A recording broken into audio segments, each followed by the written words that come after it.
Бәріңіз сәлем, қалайсыздар? Қазір кішкене ескерту. Бұл влог сәл көп сөйлейтін влогтардың бірі болып кеткен. Осы жаңа монтаждап болып жатырмын. Қазір түнде салам берсе. Андай нәрсе ғой. Ішінде айтылады негізі, бірақ қазір тоже ескертіп кетейін.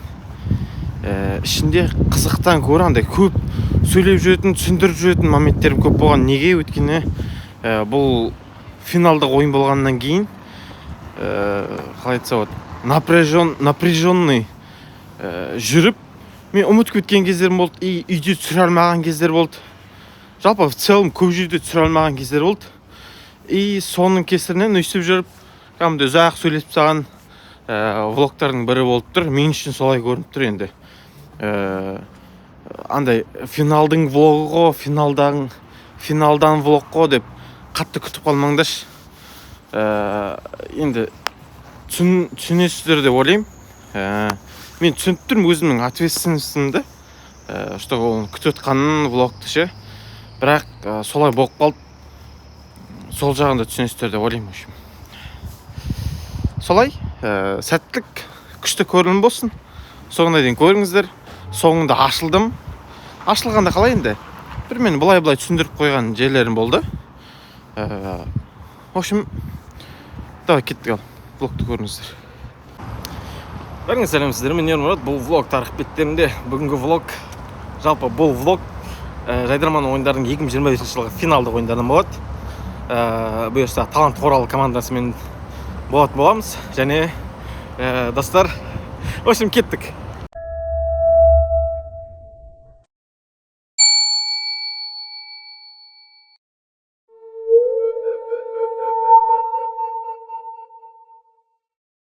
Достар, мен білесіңдер ғой, мен алдыңғы ойыннан бастап талант қоралы командасына кірдім. Бұйырса финалда ойнайын деп тұрмын. Енді бүгін 20 қараша, ойын 2 желтоқсан болады. Мен бұйырса финалда ойнаймын, жаңа эмоциямдағыдай. Қатты қуалып жүрмін, өте қатты қуалып жүрмін. Ішімде, андай көбелектер болып жатыр. Жатыс. Ешім түсіп кете берсе, ішім ауырып кете береді, сахнаға шығайын деп жатқан сияқты ше. Солай үшін. Мен үшін қуанышты болсаңдар, астына комментарий лайкты толтырып кетіңдер дейді ғой. Достар, өздері де плакат істеп жатыр. Дайындар. В общем, тек үшеуміз қазір Астанада. Ертең бұйырса балдар кетті Ақтөбеден. Пока жақсы отыр екінші күн. В общем, достар, өздер енді кірісіп отырық сценарийге. Мына бәрін дайындап қойдым. Дайындап қойдық та енді қазір жасайын деп отырық. Ойынға әлі 11 күн бар. 11 күн бұрын келіп дайындалып отырық. Да? Басқа қандай командалар бар? Бізге асик көмектесіп жатыр. Жыл сайын деп алдыңғы жылда асик көмектескен. Сол, ертең балдар келуі мүмкін, бірақ келмеуі де мүмкін, короче. То есть Оралдың туысасы. Ертең берсе Ерақа, Ұлан, Рауан үшеуі келеді. Сосын дұрыстап тұрып бастаймыз дейді. Бәріңіз сәлем, қалайсыңдар, амансыздар. Бүгін 3-ші күн. Бүгін 3-ші күн, бұйырса біз деп жаңа квартира көштік. Қазір балдар келеді, 3 бала. Ерақа, Рауқа, Ұла. Рум тұрсақ кетейін, кішігірім. Осылай кіресің, шкаф тұр, текошка. Кіргенде бірден осындай студия сияқты, бірақ студиямыз, негізі кухня. Мына жерде бәрі жиналатын жер, бұйырса мына жерде күшті нәрсе істейміз. Туалеттен ішін көрсетпек. Ең бәрді көрсетейін. Осындай үшін. Мына яқты тағы бір жататын бөлме бар. Вид осындай. Күшті. Мына жерге видео түсіруге жақсы екен бұл. Сол. Диван көп әйтеуір, ұйықтайтын жер көп. Бірақ финалда қайда ұйықтау деп қойды. Осындай жер бар. Матрас бар. Мына жерде Hepsi жазып отыр. Мен голой көрсөттүм. Жоқ, көрсөткен жоқпын. Солай. Пока әйтеуір дайындықтың дәті басталып жатыр. Қазір мына жерді толтырамыз. Давайте. Қазір бір нәтижесін көрсетемін.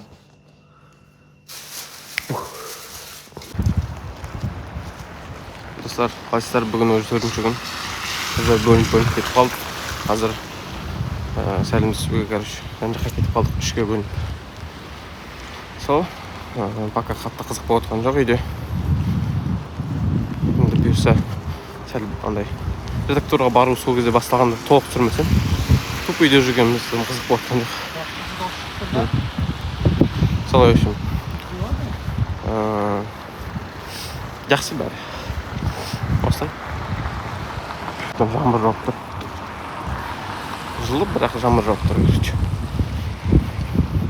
Ертең сұмдық қалып жатқан сияқты тұр. Ән талқылайтын ғой. Олай болса, тексттер ұсталып. бүгінгі біздің студияға, қонақ студиямызға келіп жайғасқан көрермендеріміз бар. Танысып болыңыздар, білім бөлімі.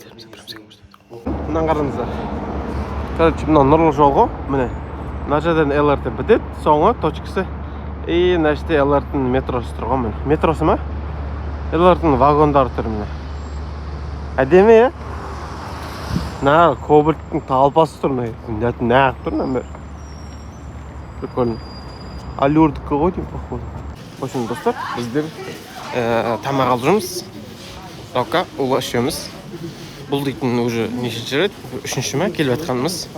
Мен всегда түсірудің мүмкін жүрмін, білмеймін не екен. Бірақ біз бүгін бермес дейтін боламыз, соны бүгін бұйырса тоқтай түсірем бе деп ойлап тұрмын. Сәлемдеп қойыңдар. Блок па? Иә. Несін деп жатыр қазір? Тамаға отыр. Аха. Пельмені жейміз деп шештік. Иә. Қазір Вермешек жеп шашады. Қарам, вермешек жейтін тұрады ғой. мына жетім 250 мынау. Не деймін да бұл, деп. В общем, бүгін пельмен пісіреміз бұйырса. Соны қалай пісіретінін көрсетемін. То есть күнде тамақты күнде мен пісіріп жүрмін, короче. Мен тамағым балдарға ұнайды. Мен соған қонамын. Ne bu şu kuzu? Piratlar dikinize. Солай, в общем. Осындай қызықты момент. В общем, влог басталды осы кезден бастап, өйткені ертеңнен бастап уже редактор басталады. Пельмен қай жерден аламыз? Мен тоқ сүре бермеймін енді. Үйге барғаннан кейін жалғастырамыз кеттік. Міне ғой. Өзіміз команда кетіп жатыр. Қалған балдар ішіне алып қойды. Бұйырса бүгін ба? Жоқ, бұйырса ертең Нұркен келеді. Нұркенді күтеміз. Нұркенді күтудеміз. Солай? Қазір ешқандай аяққа тұрған жоқпыз. Честно. Бұйырса аяққа барғаннан кейін аяққа тұрғызып бір қараймыз, сосын өтіп шығамыз ғой. Сосын не береді да. В общем, редактордан шыққаннан кейін айтамын ғой, қалай болған. В общем, достар, редактордан қап өтеміз бұйырса. Ұйқысы келіп жатыр бәрін. Дайын болдық, в принципе. Нормально тұр. Былай-бай. Әдеттегідей жастар сарайы. В общем, достар, бізде дайындыққа келдік. Мынандай спорт кешен. Асиктер, Ерақава. Сәлем! В общем, напряг болып жүр, қатты. Өте напряг болып жатыр. Финал ғой, как-никак. Сүрудің қайсысы, в общем. И мен де андай сол напрягпен бірге жүріп, ұмытып кетіп жатырмын ғой, прикинь, түсіруді. Ренжімеңдер дейді ау. Сондай андай қызықсыз болып қойған түсініп тұрмын, бірақ түсіну керек деп ойлаймын. Өте істеп жатыр. Қатты напряжен болып жатыр. Солай, мынаны Төлеухан дейтін жігіт беріп жатыр. Көмектесіп жатыр. Рахмет. Осы жерде дайындалғаныңыз бұйырса. Кіреміз ба? Әлде күтпейміз бе? продюсері бар. Ойыңды айтып болдың ба? Осы ұйысыңға мен болдым мен. Осылай құрайды ол шоу бизнестен кетеді. Мына жерде жүргізіп жатқанда не қойып не болып жатады ғой, күресіп отырсың.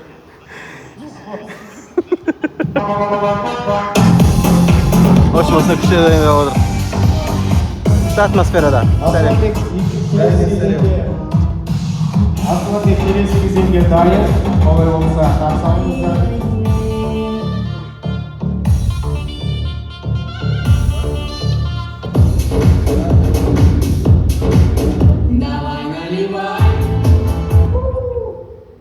Олай болса қарсаңыздар. Асlanбek қуаныш бастыңыздар. And all I need to say is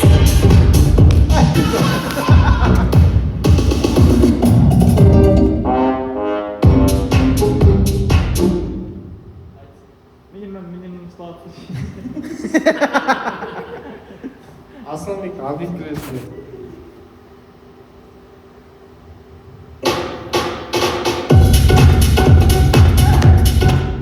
Pos, брат.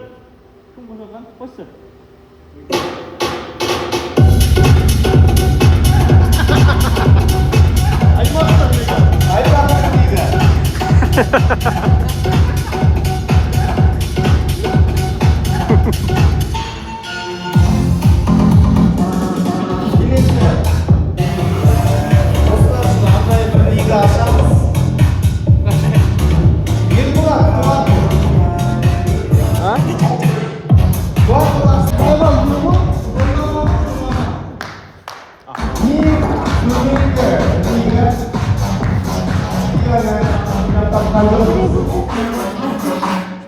Жидебай, жидектері Ержан.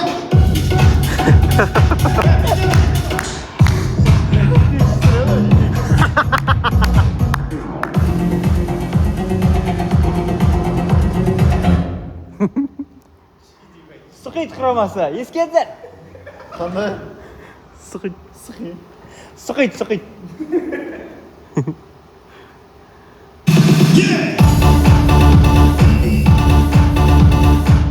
Nағыз болса, Мағаш қозғайып дейді. Нағыз болса, Ескендер.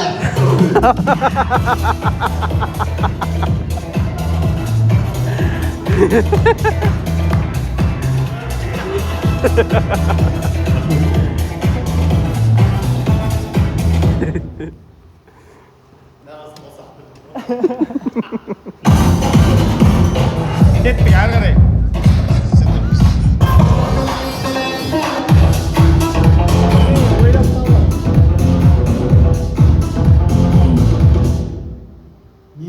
Не бар біздің аймақтық лигаға бар ғой, командасымен шығып кететіндер алты адам шығып кетеді аймақтық лиганы. Шатастырады ма жерде бәрі? Жеке амандасады еще бәрі. Аймақтық лига атсаң шықпай қаласың, бармай қаласың. Жүгіріп барды, жүгіріп.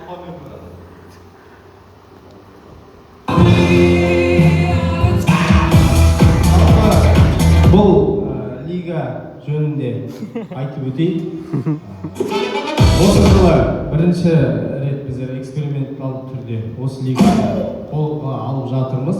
Ол Қазақстанның барлық қалаларында болады. Бұл лига, бірақ сіздер бейжай қарамаңыздар. Бұл лига жоғарғы лиганың орнын басады. Бұл жергілікті хромтау лигасы. Сықи командасы.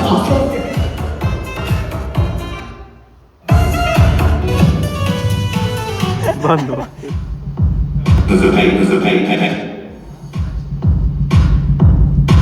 Осы лига туралы Асlanбектен білесіздер. Осы лиганың редакторы барлықтарыңыз білесіздер. Дежавю командасы Асlanбек. Өзі қазір толық түсіндіріп өтеді. По ходу дела редактурада осы жерде болады қазір.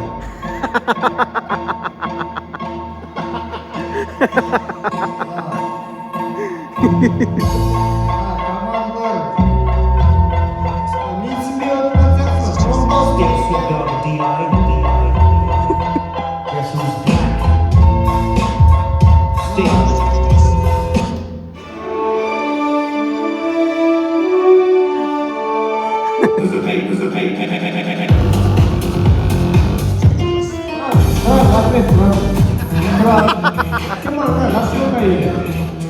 рахмет.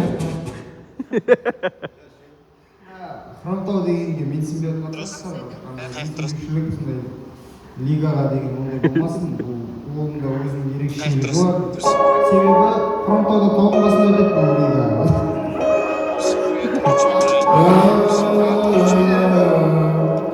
Вот почему. Удуртуымыз аяқталды ағайын. Взносын қайтарып беріп ойнайыншы жерден Взносымды қайтарып беріп ойнайыншы.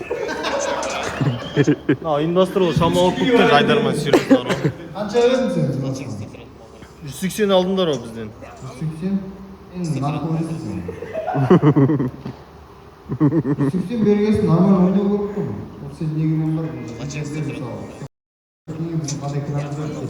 Редакторлар Басқалардан 30 алғансыңдар ғой мысалы. Мен сен дауыстығым бол. Сенім ғой. Алты команда болып тіркеліп қойғансыңдар ғой. Алты бала бір команда есептеледі ғой негізі. Бұл жерге алты рет Ойлайын бәрсе неге алты рет шығып алмақтың ғой енді бұл жерге. 36 бейчік Каждый керек. шыққанына беріп өттің 30-дан енді өтсін бұл жерге. Солай ма? Солай кетеміз әуір.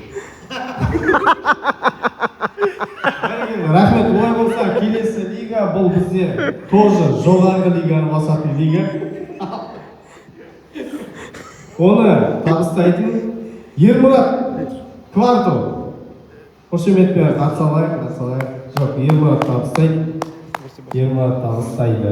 Табыста Зайбол. Не ал дейсің? Турист біткеннен қалап тұрады. Көп барады да. Мына вообще сыйламайды ғой анда.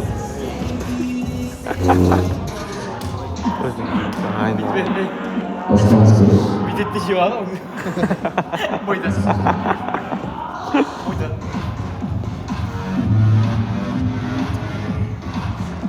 Жан жақта. Достар, осының бүгін өзі 30-да. Бұйырса бірі, екісі ойын болады десе. Деп қуып кетсе. В общем, бүгін редакторға бардық қазір. Содан кейін не болады? Бүгін пресс-конференция болады дей ме? Білмеймін, оғамыз қаламызда қалмаймыз да. Бірақ сондай нәрселер болады. Біз бірінші поток кетіп бардық. Екі поток барамыз күнде. Солай. В общем, дайындалып отырық. Мына жерде бір адамдар отыр, білмеймін. Мынандай тақта бар екен. Мына жерде, короче, білмеймін қай кездің командалары, бірақ мына жерде біз тұрық. Орталық сай. Европольс тұр, Тайпақ тұр. Ашкім тұр қайда? Ашкім тұр. Мына бір 2024-тің ба, 2023-тің ба командалары бір жерден яғын.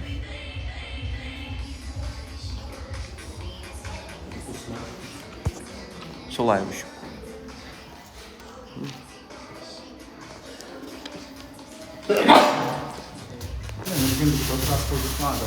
В общем, қазір бүгін есет біраттың тауыңына. Соған кәр құттап кіріп қайын деп тұр. Бауырым айып тәуіш сен.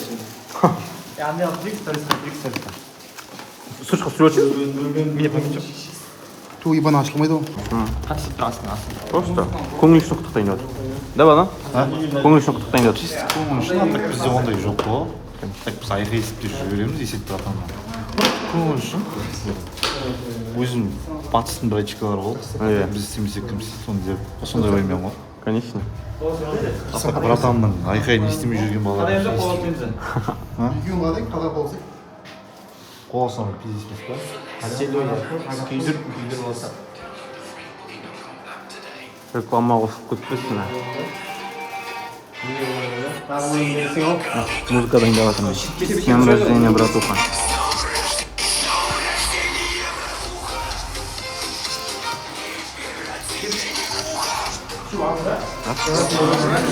Чынабек несе болмап шылайым өзі.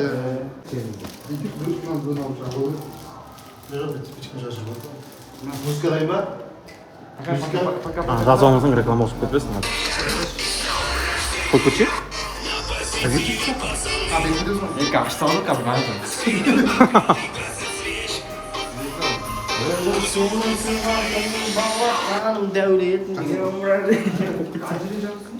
лас қой анау,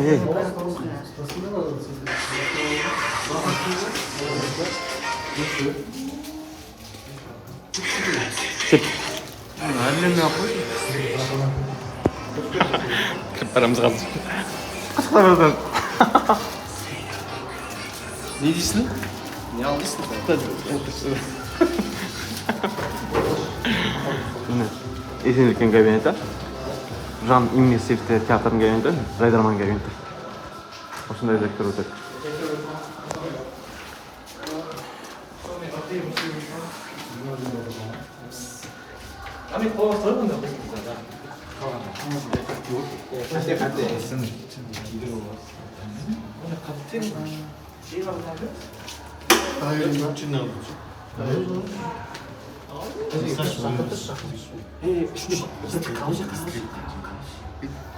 Зажигалка жоқ па не? Зажигалка жоқ па?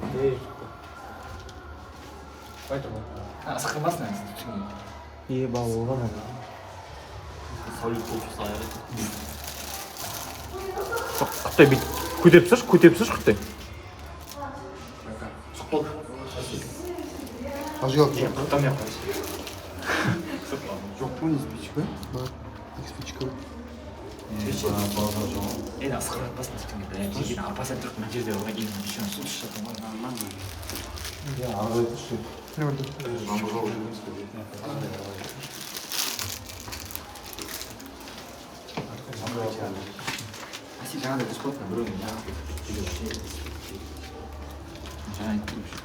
Тағы басқа шөлі.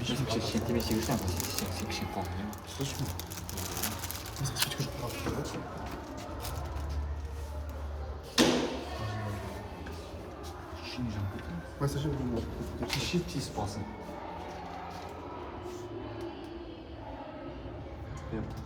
İyi basın tizsin. Басында жоқ па білмеймін, күйіп отыр оны. Просто бір салдың өзіме сен жүріп алған. Тизтен. Осы тапсырсам бәрі көтеріп.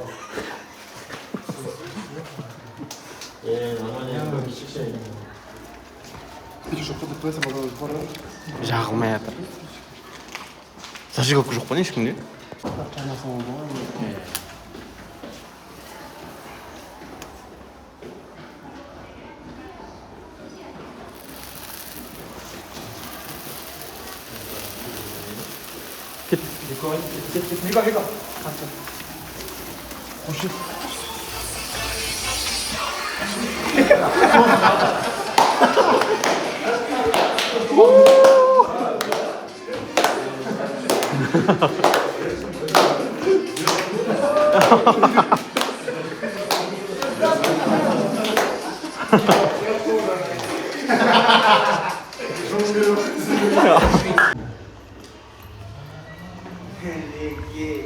Kemudian sekarang Assalamualaikum.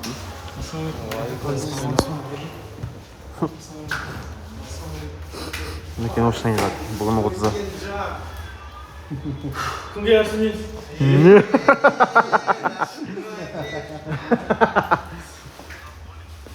Короче, мынауға банаға анаяқтан тұрған заттар ше. Мүсіндер. Шынанда фото емес болып тұрған. Базар жоқ. В общем, достар, біздер пресс-конференцияға келатырық. Нұркен келді бізге. Нұркен қосылды.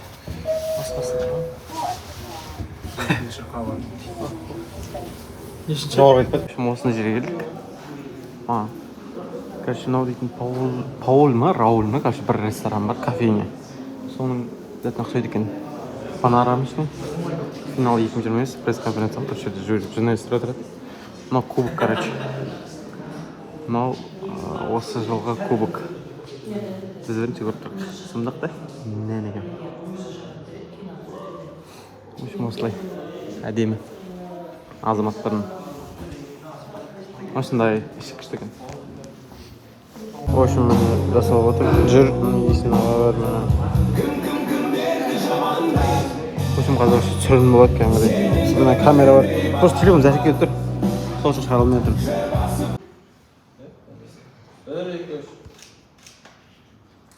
Кейін былтырғы чемпионымыз талант командасы. Мен кішкене құпия айтып өтейін. Негізі талант командасының биылғы чемпионатқа қатысуына мен өзім өтініш білдірдім. Себебі балалардың бір толық әлі аяқталмаған сияқты көрінді. Сондықтан да менің ұсынысымды қабылдап чемпионатқа қосылғандарына тағы да алғысымды білдіремін. Ержан. Үшінші маусым үздік 5 команданың үздік ойыншылары десек те артық айтқанымыз емес әрине. Енді көрермендер сұрақтарыңыз болса, жеке енді чемпиондар деп күтіп алды ғой, кішкене өзіміз үшін ауырлау болды. Енді халыққа жақсы болған сияқты, бірақ өзіміздің ішкі жан дүниемізде былай ауырлау болды өзімізге. Өйткені чемпионсың, чемпиондықтан кейін қайтадан маусымға түсу, сондай бір кішкене шатасулар болады. Енді былай білмеймін, жақсы халықтың өзімен. Өзімізге енді сол ауыр сезілді. Талант және Эверест, сіздер жайдарманнан алған сыйақыны қайда жұмсадыңыздар? Біз ба? сіздерден мақсат ақша жоқ қой.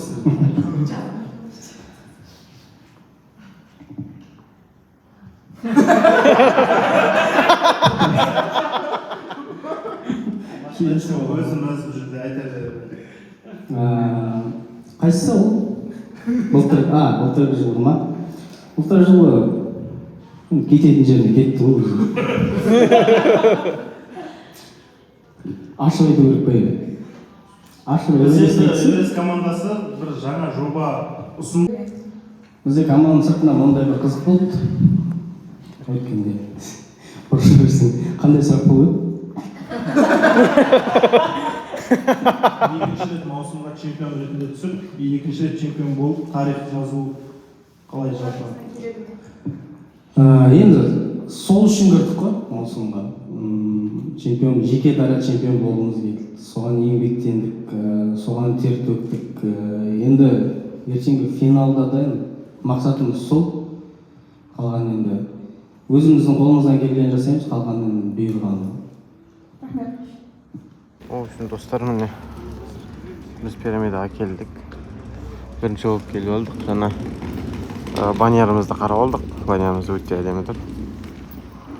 В общем, сол қазір осы жерде дайындаламыз. Осы жерде бұйырса чемпион боламыз ертең. Ертең осы жерде чемпион боламыз ертең. Иншалла. Мына концертте Нұрлан Сабуов концерт берген, слоник берген. Да? Иә, принципі. Көмелмен оны. Вообще атыз кетеді. Бір монтажы презентацияң вообще деп осылай. Ана пока дайын емес түрі осылай. Міне жоқ пустой. Жабылмаған ештеңе.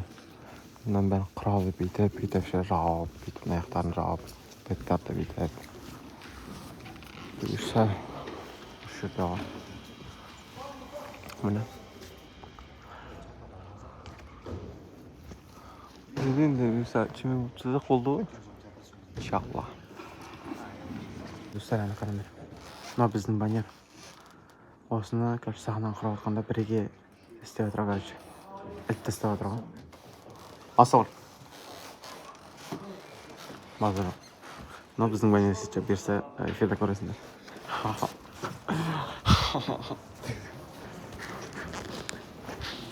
Аяқтар рудный дайындап отыр. Қанандай айтқо. Баннер ғой. Әдемі көрінеді деп ойлаймын мен. В общем, біз сәлем сөздің алдында видео түсіріп отырмық. Қалашбадан привет етіңіз. В общем, видео түсеміз. Дата нәтижесін ойында көресіңдер. Немесе эфирде көресіңдер.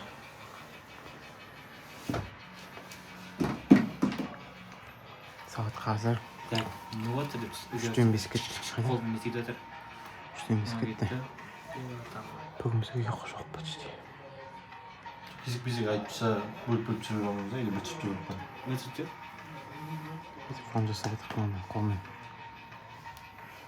Бүйтіп ше. Бескіміз ба?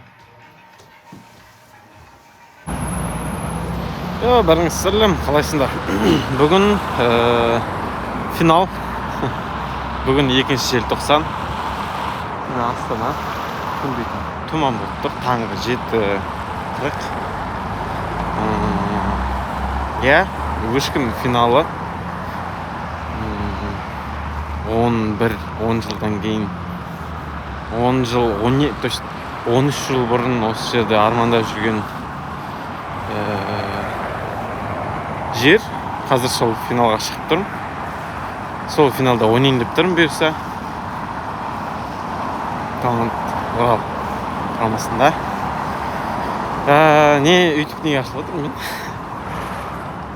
В общем, таланттың қазіргі жағдайы айтса болады.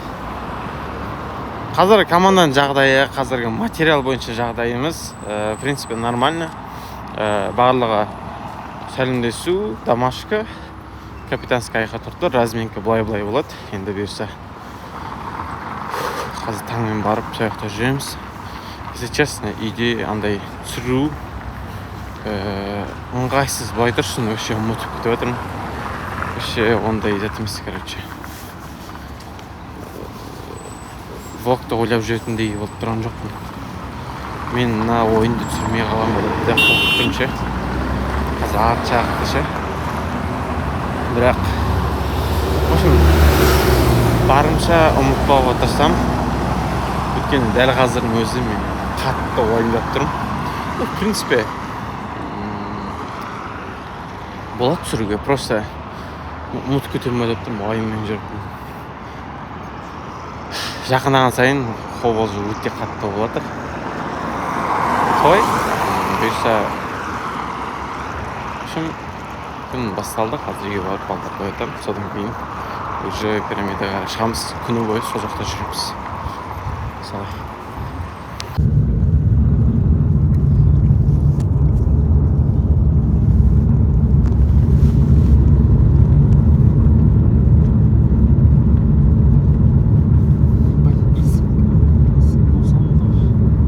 Келдік пирамидаға, міне бәрі қолымызда. Білмеймін, күн бүгін кайф болып тұр.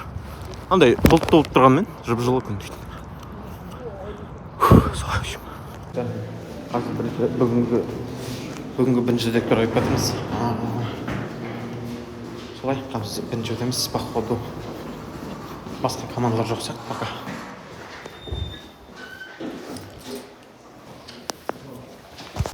Ребята, мына біз реквизиттармен жүрміз қазір.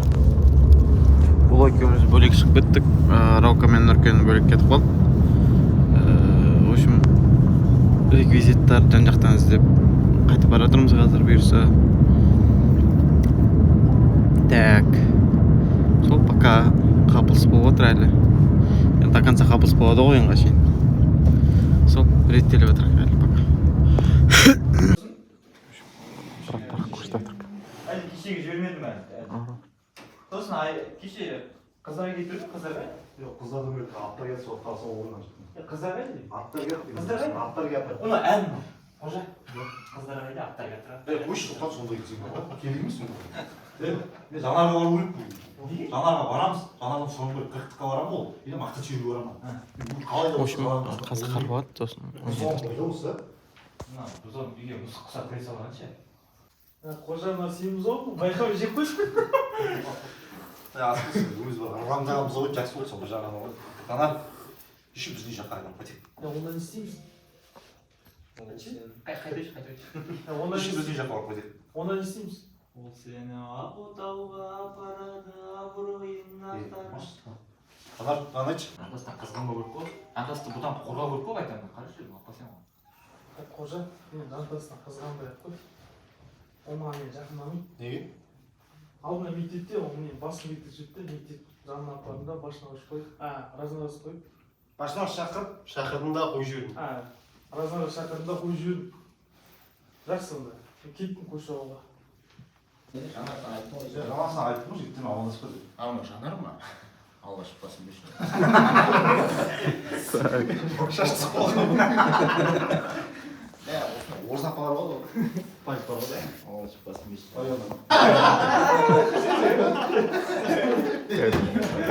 В общем, game программ болып отыр. Шум балалар ойнап жатыр. Оқшаң енді.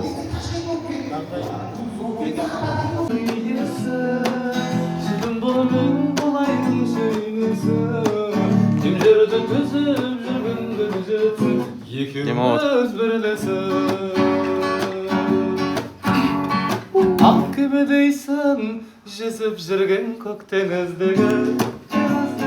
В общем, не. В общем, интро.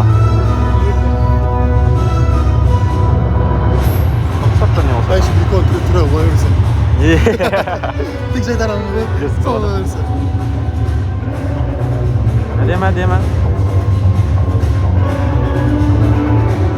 Соңында кімді көрсетеді екен? Үшеуінде көрсетеді ма? Па-па-ла-ла-па-ла-ла-па-ла-ла. осы сүйіншілген сенсіз білесің ба өткен жылы бір екі баламен мен сыртынан сүйіншілген қайда сол мен үшін соңында салбақ Настроение күшті болған Тайрың керек, айран керек, тың керек, болып бір бөз керек, әрдің көленіп кетсе көздері. дір керек Сөздері, өздері, түбегелі өзгері дәрегімде самартымнан бір талай сөз керек, татаналар білдіп жүрсін бірден терапевт емес, олардың өздері, де? Enter басасың, мойыласынан бастайсың ғой. Жасаса бірмеді деді бағынды, ұрғыт күзде жалында, күндістік шағынды, меңгеруге дара салдың мен сабағынды, мүртігіна қатар шығарады жаныңды.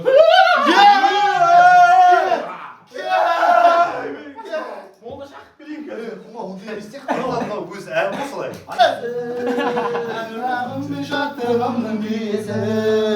ыстық сезім мен үнсіз ғана күйсің проблем жоқ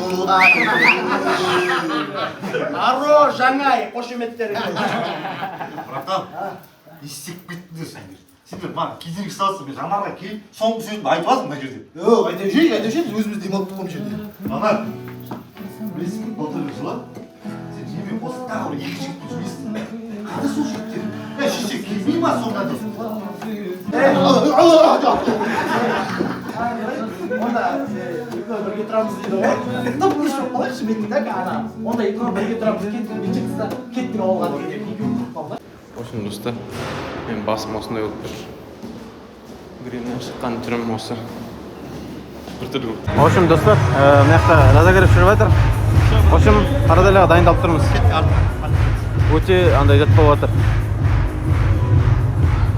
В общем, настроить сөйтіп ойнап жатыр. Басталды, ребята, финал. Басталды.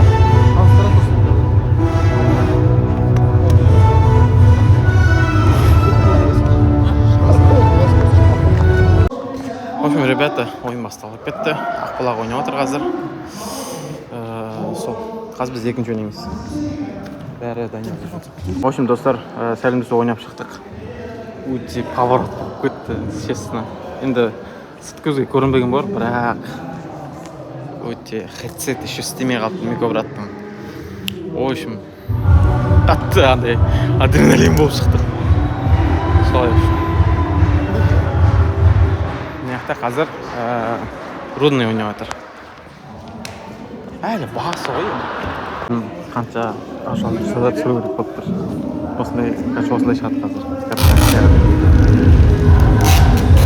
Негізі андай солай өшіп.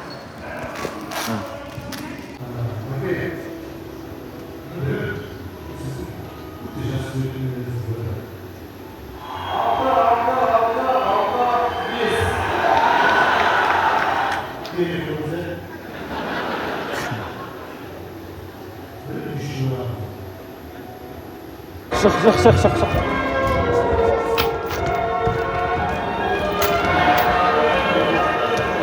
В общем, домашка не отругуш.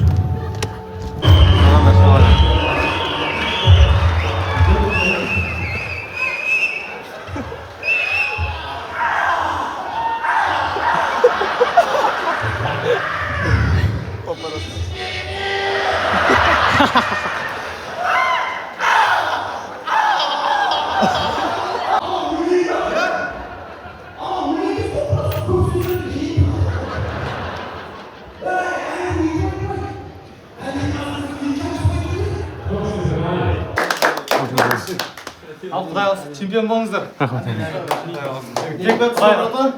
Кетіп жатсыз ба? Жоқ. Боламын мен әлі. Иә, байқап тұрмын. Души деп жатыр ғой.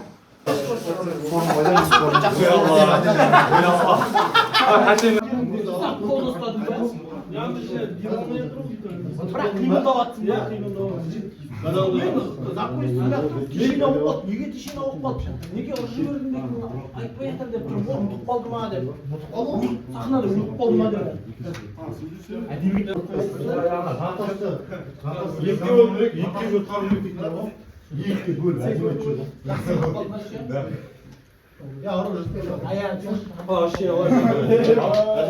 Ана просто әдемі ощущение. Ана қуып кеткеннен кейін просто ақтап жіберіп та ананы ше.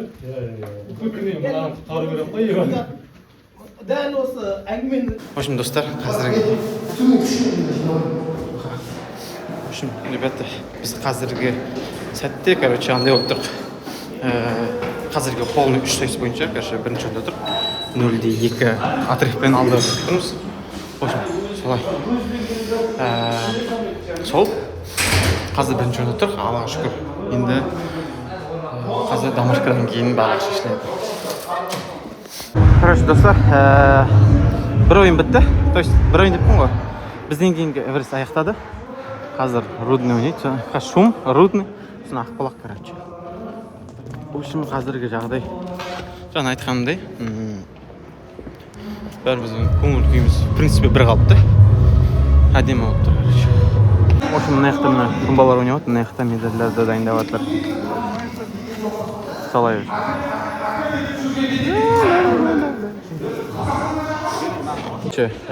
Бізге Дана Нұржігіт осындай берді. Міне ғой, брат. Қайсына? мені постоянно шымшып дейді. Мені постоянно шымшып, но соңынан гүл беріп алдайтын адам бар дейді, короче. Команда бар дейді. Бірақ бүгін де бір жауабына қуандым дейді. Қандай жауап еді? Қандай жауап еді? Сондай. Бұйырғаны деп, бүгін бұйырған екен деді, короче. Чотам деп жауап берген. Бұйырғаны чотам деп. Бұйырғаны чотам деп жауап берген. Талант командасына менің сыйлығым бар дейді. В общем, ребята, ойын бітті. Ойын бітті. В общем, қазір балық асады. Бисмилlah. Бисмилlah. Әдемі. В общем, мына ойын бітті.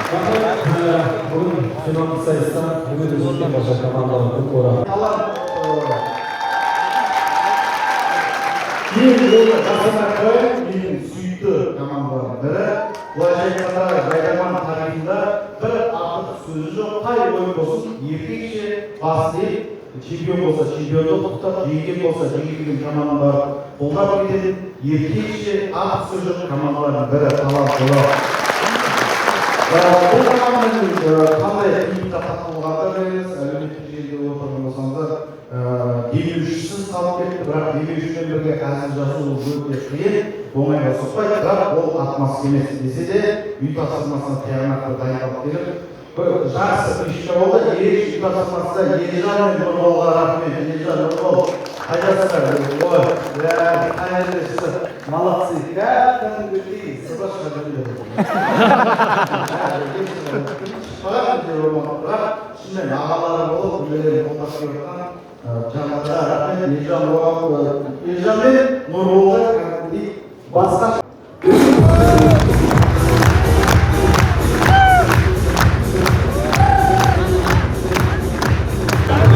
Екінші орын алдық. Ақбұлақ чемпион. Ақбұлақ чемпион. Біз екінші орын. Өмір. Ойыннан кейін тамақ ішіп, талқылап отырық. Бүгін күніге тамақ ішіп береміз ғой. Солай үшін.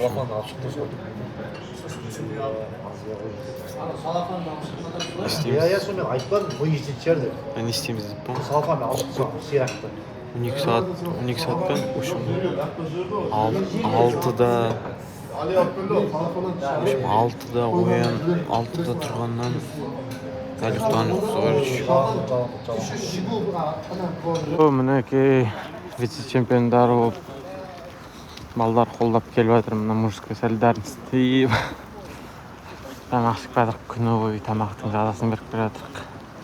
енді ұйқының барып жазасын берсек сен мықты болады мынандай ғой. Мықты болды регатаны. В общем, без комментариев, просто без комментариев. Ладно, ойыннан кейін ощущениеңді айтшы. Сенің ощущениең бәріне қызық қазір. Алысқан не айтамын. Маған ұнамады. Сұрақ көп ішінде. Мен еркекше кетемін анда, мен ештеңе айтпаймын, сасымаймын да, бақсымаймын. Осы ішімде қалды бір-екі сұрақтар. Не үшін осылай дейтін сұрақтар. Жанып жатыр ғой да. Иә. Осы көп нәрсені қиындамын осы жолда.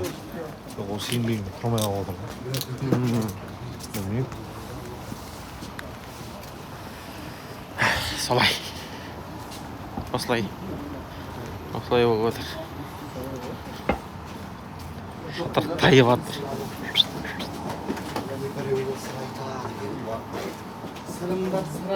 Келесі күні мына вице-чемпион болғаннан кейін вице-чемпионның келесі күні мәш. Осынандай вице жатыр кесітші. Не істейтін? Видеоны көрсеңде қатты түшпәйтін нәрсе шығар дейді. Ялып тұрмыз. Попросить кезін түсіріп жатыр. В общем, күн бүгін қар жауып жатыр. В общем, бүгін күннің настроениесі жоқ. Біздікі сияқты деп ойласаң. Мен әлі бұл влогтың соңы бар. Соңы болғанда қалай айтса болады.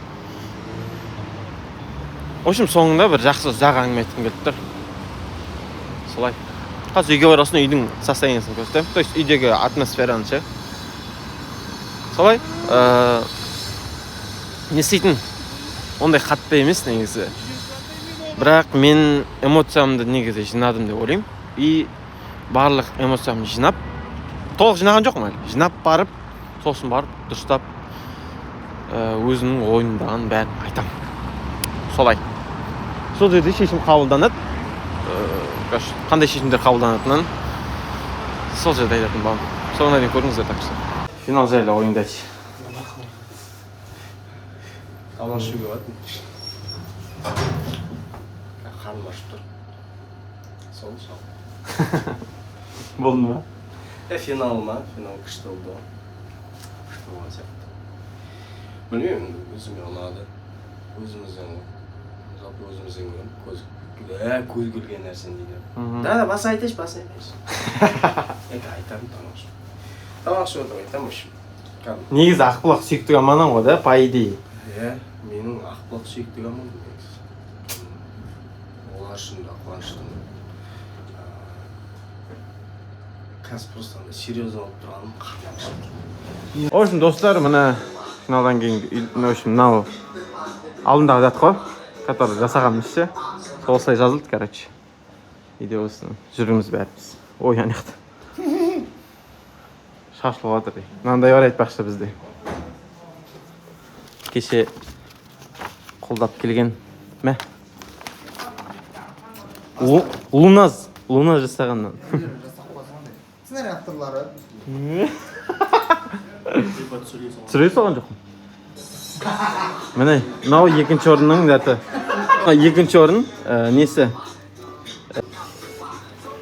В общем, табличкасы осы. Мынау дәт емес, пышақ емес шешіп сразу айтайын, тарақ. Айқын, так, осы. Сосын, так.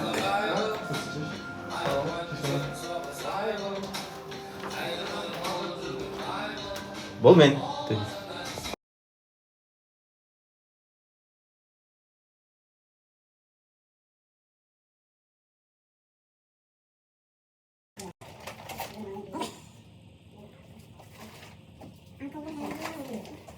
Yo. Қалайсыздар? Мен есімді жидым. Бүгін 5-і. Осыдан 3 күн бұрын нәтижені хабарлап жатқан тұғын. В общем, 3 күн болды финалдың өткеніне. Эмоциямды жібердім деп ойлаймын. Жібердім. Қазір жібергеннен кейін уже эмоцияны артық әңгіме еткім келіп тұрған жоқ. Маған керек емес ол. Енді сіздерге түсінікті болу үшін десем, дейін десем, іштегі эмоциямызды жеткізгім келіп тұр. Сол үшін ғана. Сол кездегі. Андай қатты өкініш болды. 0-2 дейтін нәрсе жалпы ауыр ғой. Екінші орын любой жерде ауыр болады ол. Спортта да, осындай жерлерде де өте ауыр тиеді. Андай нәрсе сәл қиынға соқты. Өйткені ол жерде енді қалай айтса болады, үлкен даттар бар. Біз чемпионбыз, то есть талант чемпион. Еще Ақбұлақ бірінші келіп тұрған команда. Және осы 4-ші турға дейін бірінші орынмен келіп тұрмыз. 0-2 ұпаймен ұтылып тұрмыз. Және соңғы баға көтергендегі эмоциямызды вообще жеткізе алмаймын оны. Енді солай болып тұр енді. Бұл сол кезде қалатын нәрселер. Мен қазір бұған дейін бұны қазір айтып мен ушықтырғым келмейді ары қарай. Солай. Эмоция сондай болды. Ұтылғанымызды мойындай алмадық. Мен Ермұрат ретінде мен әлі мойындамаймын ұтылғанымызды. Дым ренжімеңдер, менің ойым ол, нағылайсыңдар. Так, не айтса болады. 0-2 ұпаймен ұтылып қалатындай болмадық. Мен ішімдегі эмоцияларымды айтадым. Ішімдегі сезімдерімді айтадым сол кезде. Так, не бар. Мейрамбек браттың ішіндегі сезімін мен айтып жеткізе алмаймын вообще. Өйткені енді көбі білсе біледі, білмесе білмейді. Ол маусымашарда соңғы.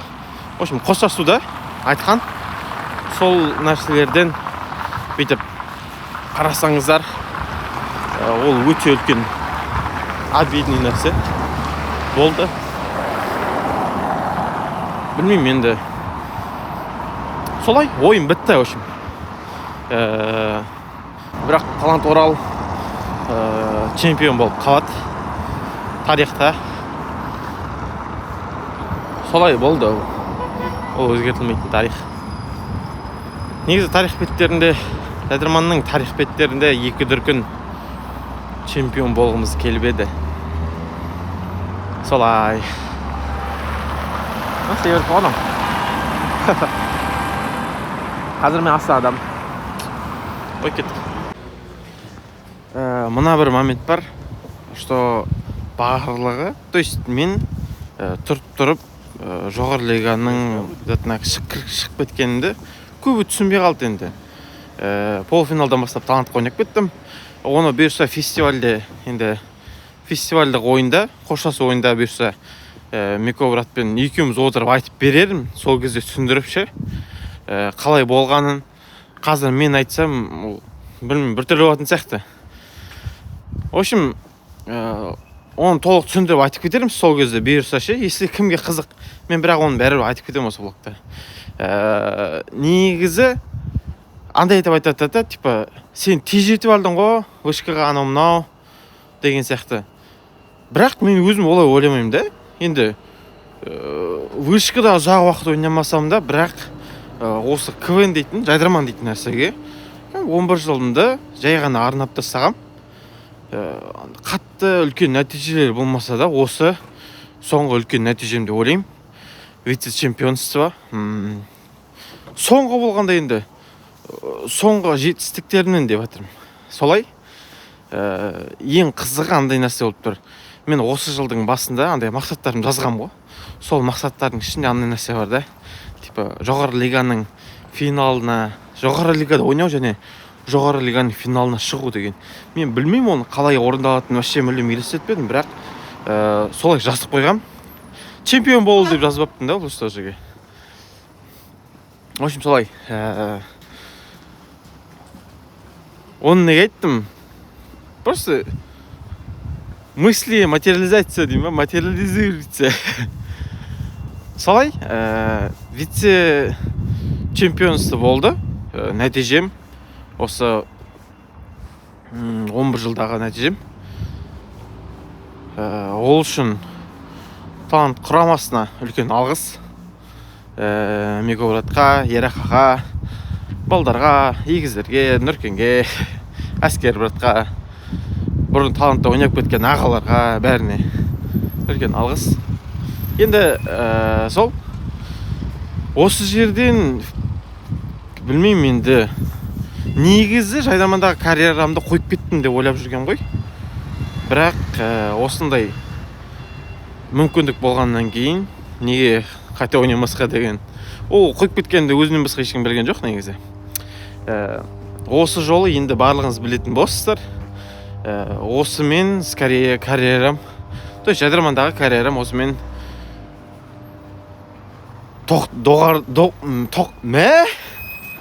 мына айтқызбай тұрма дейді. Сен не береді бәрін.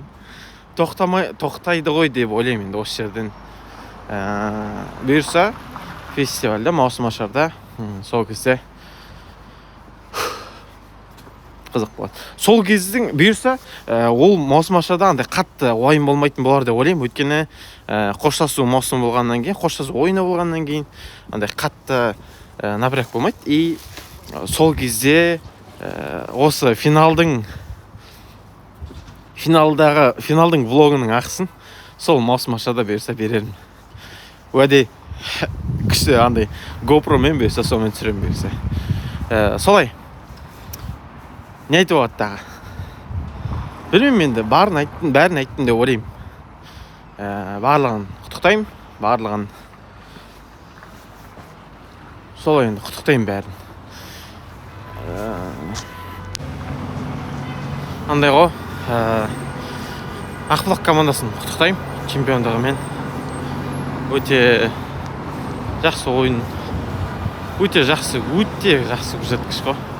Бір жылда, то есть 2 жылда, бірінші жылы примерка, екінші жылы жоғары лиганы алып тастау дейтін, бір жылдан өте әдемі көрсеткіш. Негізі балдар өздері тоймай қалған сияқты. Мен Жайдарманға ше. Келесі жылы сезонға түссе таңғалмайым. Өйткені бәрін бір жылдан алып тастап, андай сәл эмоция лицо қалыптастыру керек оларға деген сияқты ғой. Еще келесі жылы білмеймін енді, ол нақты ма, нақты емес пе? Жайдарман ютубқа шығуы мүмкін. Солай, общем, көруге жеңіл болады. Ютубқа ма, қай жаққа екен білмеймін, бірақ көруге келесі жылы жеңіл қылдырайын деп жатырған білем. Тағы не айтса болады. В общем, бәрі сол балдарды құттықтаймын. Ержан, Ерман, Асқар, Досан бәріңе құтты болсын. Осыны көріп отырсаңдар сетча. Солай. Енді влог ұнаған болса деп айтпай-ақ қойын. Влог осыны көріп отырсаңыз лайк басып, комменттер жазып кетіңіз. Астына өзіңіздің ойыңызды жазып кетіңіз. Кімді қолдасаңыз да, кімді қолдап жазсаңыз да барлығын жазып кете беріңіз. Мен барлығын оқимын. Барлығын оқиды балдарда. Тағы не айтса болады. Сол арна тіркеліп қойыңыздар. 1000 подписчикке жетейік тезірек. 1000 подписчикке жетіп алсақ күшті болар еді. Бұйырса алдағы уақытта енді квм болмайтын болса, енді в общем жаңа басқа да контенттер түсірем бұйырса. Осы ютубқа, осы ютуб арнама. Сондықтан тіркеліп қойыңыздар. Солай. Видео ұнады деп ойлаймын, влог ұнады деп ойлаймын. Влог ұнаса екен, ұнамаса да енді бар осы болып тұр, солай. Білмеймін, өзімді как будто кінәлі сезініп тұрмын, ол дұрыс па, дұрыс емес пе? Біреудің алдында негізі ешкім алдында ответственность андай обязан емеспін ғой, негізі ше. Бірақ осы жердегі мен ответственностьті қатты өз-өзіме алып тұрмын. Солай, сол үшін, сол алып тұрғаным үшін кешіріңдерші дейді. Блин.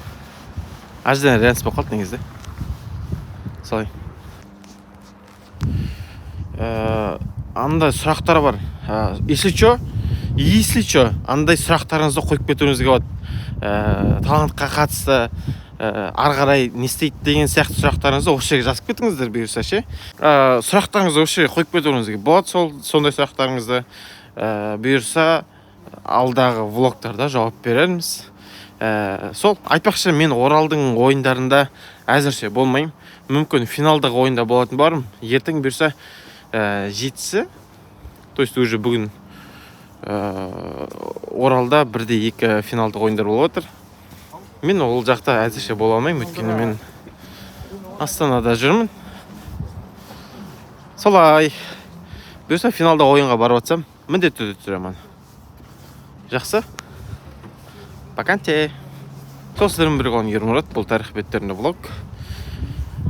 Тарих беттерінде көріскенше назарға алыңыз.